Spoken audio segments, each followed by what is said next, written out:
Guys once again back, आप सबका फिर से स्वागत है। आज का जो टॉपिक है वो रिलेटेड बहरीन के top 10 islands you must visit. अगर आप बहरीन में हो या टूरिस्ट की तरफ आना भी चाहते हो, you should visit the top 10 most famous islands in Bahrain. उससे भी पहले जो लोग बहरीन में हैं, please take care yourself, precautions follow कीजिए, रूल्स रेगुलेशंस का जो गवर्नमेंट है उसको फॉलो कीजिए, क्योंकि जो वायरस से स्प्रेड हो रहा है, डेथ केसेस भी ज़्यादा हो रहा है। तो फिर मैं आप लोगों से अगेन रिक्वेस्ट कर रहा हूँ, सेफ्टी का ध्यान रखिए, सैनिटाइजर का यूज़ कीजिए, प्रॉपर मास्क का यूज़ कीजिए। तो अभी मैं टॉपिक पे आ रहा हूँ, जो टॉप 10 आइलैंड्स कौन कौन से बहरीन में, उसके बारे में मेरे पास कुछ डिटेल्स है जो मैं आपको बता रहा हूँ। अभी तो फिलहाल क्लोज है, लॉकडाउन चल रहा है बहरीन में, लेकिन आफ्टर 10 जून के बाद ये सारे जो लॉकडाउन है वो सब अनलॉक पीरियड में चला जाएगा और आप विजिट कर सकते हैं। यू मस्ट विजिट, अगर आप बहरीन में हो तो एटलीस्ट इस आइलैंड्स पे तो आपको विजिट करना ही चाहिए। तो नंबर 1 आइलैंड। अम्बाज आइलैंड क्या है? साल 2002 में इस आइलैंड के जो प्रोजेक्ट था वो साल 2002 में शुरुआत किया था। तो ये एक प्रोजेक्ट चल रहा था उन लोगों के लिए जो प्रवासी लोग हैं, जो फॉरेनर्स हैं, जो बहरीन में रह रहे, उनका एक प्रोजेक्ट था कि इन लोगों को परमानेंट रेसिडेंसी इस आइलैंड पे दिया जाए, ताकि आवाजाव जो टूरिज्म है, जो प्रोजेक्ट के जो आगे के फ्यूचर्स की जो डेवलपमेंट है वो भी इंक्रीज हो।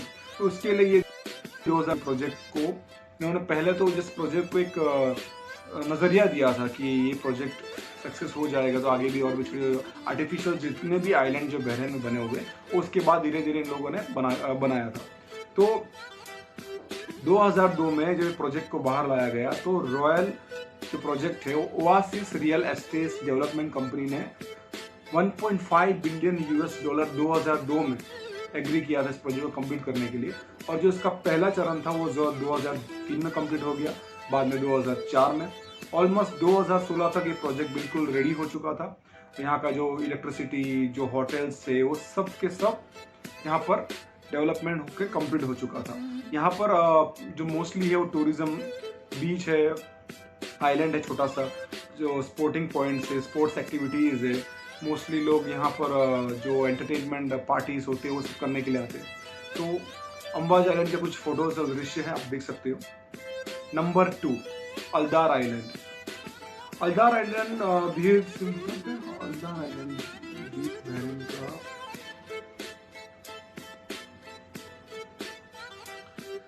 Number 2 Aldar island. ये बहरीन के एक लोकेशन सितरा का पास में एक छोटा सा आइलैंड है, करीब सितरा से 7.5 किलोमीटर की दूरी पर है। मोस्टली यहाँ के जो फिशरमैन है वहाँ मछली फिशिंग करने के लिए जाते हैं। और ये भी एक छोटा सा आइलैंड, आप चाहे तो यहाँ पर बहुत सारे मनोरंजन एक्टिविटीज़ है स्पोर्ट्स के, आप वहाँ पर पार्टिसिपेट कर सकते हो, आप वहाँ पर विजिट कर सकते हो। बहुत सारे इवेंट्स है, होटल्स है, तो आप एक फैमिली ट्रिप की तरह इसको भी यूज़ कर सकते हो। बहुत ही ब्यूटीफुल प्लेस है। मैंने अभी तक विजिट तो नहीं किया, लेकिन मैं फ्यूचर में एक आइलैंड पे विजिट करूँगा। Number 3 reef island. ये आइलैंड का जो प्रोजेक्ट है वो 2000 में ही स्टार्ट किया गया था और 1.5 बिलियन ऑलमोस्ट इसके भी यूएस डॉलर इतना ही प्रोजेक्ट का कॉस्ट हुआ था।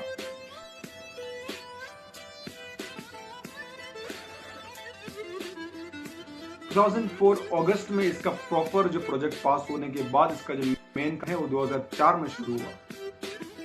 और उस टाइम पे एक लुलु कंपनी ने इस प्रोजेक्ट को टेक ओवर किया था और उन्होंने सक्सेसफुल इस प्रोजेक्ट को कंप्लीट किया। नंबर 4 हवार आइलैंड।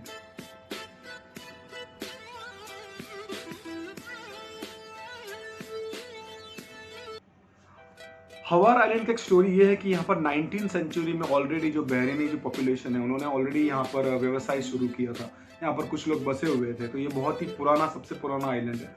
और इस आइलैंड का मेन बात ये है कि ये कतर बॉर्डर के बहुत ही पास में है। कतर सिर्फ इस आइलैंड से 1.5-2 किलोमीटर की दूरी पर है, जबकि बाकी बहरीन के जितने भी आइलैंड्स है वो कम से कम 10 से 12 किलोमीटर दूर है। 2001 में कुछ संवाद चल रहा था रिलेटेड इस आइलैंड के बारे में कि ये कतर का है या बहरीन का है। अभी भी कुछ केसेस चल रहे हैं, अभी भी कतर गवर्नमेंट इस पर फोकस कर रही है कि आइलैंड के पास में कि ये बहरीन में कैसे आया, क्योंकि ये कतर के इतने पास में है। तो ये किस्सा 2001 से शुरू हुआ था। अभी तक कुछ तो एंट्रीज है, अभी कुछ लोग पॉपुलेशन भी हैं, कुछ टूरिस्ट एरियाज भी है और बहुत सारे एक्टिविटीज़ भी आप विजिट भी कर सकते हो। बहुत सारे इंटरनेशनल होटल्स भी है, तो यह स्पा है और भी कई एक्टिविटीज़ है। अगर आप चाहें तो यहाँ पर एक विजिट भी कर सकते हो। यहाँ का और डिटेल आपको चाहिए तो अब मैं डिस्क्रिप्शन में दूंगा। जब यहाँ लॉकडाउन खत्म हो जाने के बाद जब यहाँ शुरू होगा, आपको क्या टाइमिंग है, आपको कब विजिट करना है, सब इंफॉर्मेशन मिल जाएगा। Number 5, Nurana island. Nurana island Bahrain के उत्तर पूर्व भाग में है। कम से कम बहरीन से करीब 2 किलोमीटर के पास में ये आइलैंड।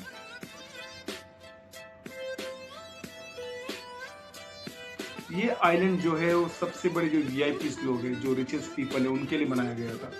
तो यहाँ पर बड़े बड़े इंटरनेशनल 7 स्टार 5 स्टार होटल्स है, और जो रेसिडेंसी के लिए था, जो बड़े बड़े रूम्स है, उन सबको मतलब एक बिजनेस की तरह था, एक प्रोजेक्ट था।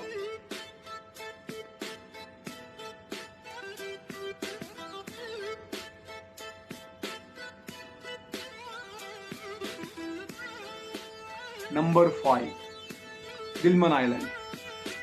दिलमानिया आइलैंड की खासियत ये है कि ये भी एक टूरिज्म प्लेस है।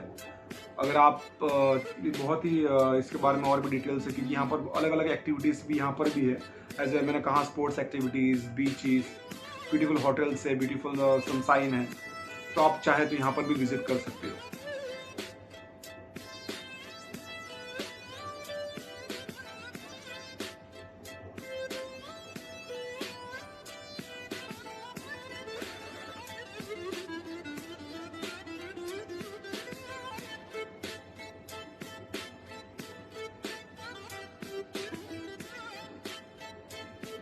नंबर 7, तला आइलैंड। तला आइलैंड एक स्पेशली आइलैंड है। यहाँ पर बहुत सारी ग्रीनरी है, पेड़ से बहुत सारे डेवलपमेंट किया गया है, और ये बहुत फेमस भी है बहरीन में। यहाँ पर lagoon, spa, tourism spots, boat riding, अलग अलग जो सी एक्टिविटीज़ है स्पोर्ट्स रिलेटेड, वो सारी एक्टिविटीज़ यहाँ होता है। तो लॉकडाउन के बाद अगर आप विजिट करना चाहते हो तो इस आइलैंड में आप विजिट कर सकते हो। चाहे तो आप इस पर गूगल भी कर सकते हो, जो तला आइलैंड बहरीन करके, तो आपको और भी डिटेल्स यहाँ पर मिल जाएगा। Number 8, magic island.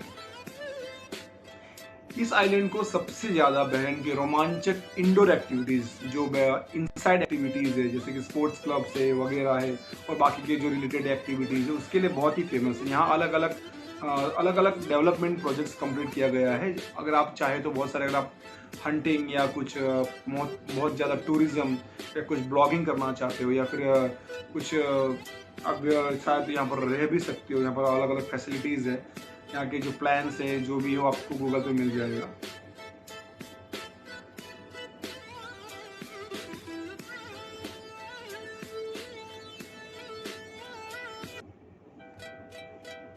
नंबर 9, जिदा आइलैंड।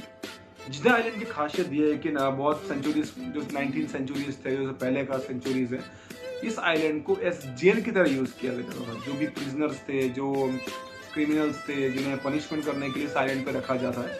अभी तो फिलहाल यहाँ पर कुछ भी नहीं है, टूरिज्म स्पॉट पॉइंट ही है। तो आप अगर विजिट करना चाहते हैं तो आपको एक नया एन्जॉयमेंट मिलेगा कि आखिर ऐसा क्या है, यहाँ पर जो लोग रहते थे उनका क्या कैसा तरीका है रहने का। तो आप मोस्ट मस्ट विजिट करना चाहिए, क्योंकि मुझे भी इसके बारे में अभी ही लेटेस्ट पता चला है, पहले इसके बारे में इतना इन्फॉर्मेशन नहीं था। नंबर 10, दूरत अल बहरीन। मैंने ट्राई किया था इस आइलैंड पे विजिट करने के लिए। ये बहरीन का सबसे लास्ट पॉइंट है, लेकिन यहाँ पर जो कोविड के रेस्ट्रिक्शंस हैं, उसके खिलाफ आप नहीं जा सकते। तो आपको यहाँ पर विजिट करने के लिए तो कोविशील्ड का 2 डोज कंपलसरी है, या तो आप कोई भी ऐसा वीआईपी को यहाँ का रहने वाला हो, वहाँ का गेस्ट या लेटर चाहिए। ये बहुत ब्यूटीफुल आइलैंड है। यहाँ पर बहुत सारे स्पोर्ट्स इवेंट्स, पार्टीज वगैरह होते हैं। तो दोस्तों, ये फिलहाल ये बहरीन के टॉप 10 आइलैंड्स थे। आप अगर बहरीन में हो या आना चाहते हो तो इसके बारे में और अगर आपको इन्फॉर्मेशन चाहिए तो आप मुझे कमेंट कर सकते हो। जितना हो सके उतना मैं डिटेल्स लेके आऊँगा। और भी ऐसे आगे जो स्पोर्ट्स इवेंट्स है, जो प्लेसेस है, जो मस्ट, जो बहरीन में रह रहे हैं, जिन्होंने अभी तक विजिट नहीं किया। बहुत लोगों को तो इस आइलैंड का नाम ही नहीं पता, और कहाँ लोकेशन वो नहीं पता। ये सारे के सारे लोकेशन आप गूगल मैप में बहरीन और उसके बाद में आइलैंड का नाम लिखोगे तो लोकेशन मिल जाएगा। और भी अगर आपको चाहिए कि यहाँ पर एंट्री कब है, क्या फीस है, चार्ज है, क्योंकि बिना चार्ज के आप अंदर जा नहीं पाओगे। सबके लिए एक चार्ज रखा गया है, क्योंकि कुछ आइलैंड्स जो है वो आपको बोट से विजिट करना पड़ेगा, कुछ के ब्रिज है। और आगे मैं जब लेटेस्ट इसका इन्फॉर्मेशन, मुझे अपडेट्स मिलेगा तो मैं आपको शेयर करूँगा। तो दोस्तों, अभी के लिए बस फिलहाल इतना ही इन्फॉर्मेशन है। होप आप लोगों को पसंद आया हो, और आगे का जो भी इन्फॉर्मेशन रहेगा मैं शेयर करूँगा। Thank you, bye.